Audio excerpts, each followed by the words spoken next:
भारत का इतिहास पौराणिकता, विज्ञान और प्राचीन सभ्यता की अद्भुत कहानियों से भरा हुआ है। महाभारत और रामायण काल न केवल हमारे सांस्कृतिक और धार्मिक ग्रंथों का हिस्सा है, बल्कि वे हमारे ऐतिहासिक और वैज्ञानिक अतीत को भी उजागर करते हैं। भारत के महान खगोल शास्त्री आर्यभट्ट ने महाभारत युद्ध का समय 3137 ईसा पूर्व निर्धारित किया। इसका अर्थ है कि महाभारत का युद्ध 5155 वर्ष पूर्व हुआ था। वहीं रामायण काल को लेकर आधुनिक शोध ये बताते हैं कि यह घटना 7323 ईसा पूर्व यानी आज से लगभग 9341 वर्ष पूर्व की है। भगवान श्री राम का जन्म 5114 ईसा पूर्व चैत्र मास की नवमी तिथि को हुआ। यह समय वैदिक सभ्यता के उत्थान का काल था, जो न केवल धार्मिक और सामाजिक व्यवस्था की नींव रखता है, बल्कि ये उस युग की तकनीकी और वैज्ञानिक प्रगति का भी प्रतीक है। भारतीय पुरातत्व विभाग और IIT खड़गपुर के वैज्ञानिकों ने 2016 में सिंधु घाटी सभ्यता की प्राचीनता पर नया शोध प्रस्तुत किया। पहले यह माना जाता था कि रामायण सभ्यता 5500 साल पुरानी है, लेकिन नई तकनीकों जैसे ऑप्टिकली स्टिमुलेटेड ल्यूमिनेसेंस OSL का उपयोग कर यह पता चला कि यह सभ्यता 8000 साल पुरानी है।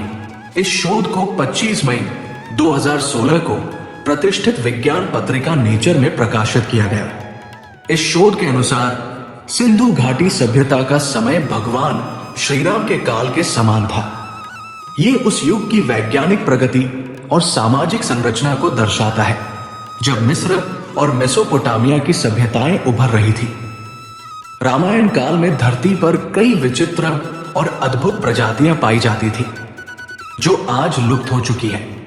ये प्रजातियां केवल धार्मिक कथाओं तक सीमित नहीं हैं, बल्कि इन्हें वैज्ञानिक दृष्टि से भी अध्ययन का विषय माना गया है। वानर जाति। वानर का अर्थ वन में रहने वाला नर है। वानर जाति को बंदरों से अलग माना जाता है। वैज्ञानिकों के अनुसार वानर होमिनोइडिया प्रजाति के थे, जिनमें छोटे गिबन से लेकर बड़े ओरंगुटान और गोरिल्ला जैसे जीव शामिल थे। हनुमान, सुग्रीव और अंगद इसी जाति के प्रतिनिधि माने जाते हैं। गरुड़ प्रजाति। गरुड़ एक बुद्धिमान और शक्तिशाली पक्षी प्रजाति थी। रामायण में जटायु और संपाति जैसे गरुड़ों का उल्लेख मिलता है। इन पक्षियों का कार्य संदेश पहुंचाना और यात्रियों को ढोना था। रीछ प्रजाति। मानव जैसी रीछ प्रजाति रामायण काल में मौजूद थी। जांबवंत इस प्रजाति का मुख्य उदाहरण है। वैज्ञानिक दृष्टि से यह प्रजाति उर्सीडे परिवार का हिस्सा हो सकती है। रामायण काल को केवल धार्मिक दृष्टि से नहीं, बल्कि तकनीकी और वैज्ञानिक उन्नति के युग के रूप में भी देखा जा सकता है। यांत्रिक और वैज्ञानिक आविष्कार। रावण का भस्मलोचन यंत्र। ये एक ऐसा यंत्र था जो प्रकाश की किरणों से विमानों को आकाश में ही नष्ट कर सकता था। विभीषण का दूर नियंत्रण यंत्र। ये यंत्र आज के मोबाइल जैसा था, जिसे मधुमक्खी कहा जाता था। त्रिशूल यंत्र। ये एक संचार यंत्र था जो संदेशों को दूर दूर तक पहुंचाने में सक्षम था। त्रिकाल दृष्टा यंत्र।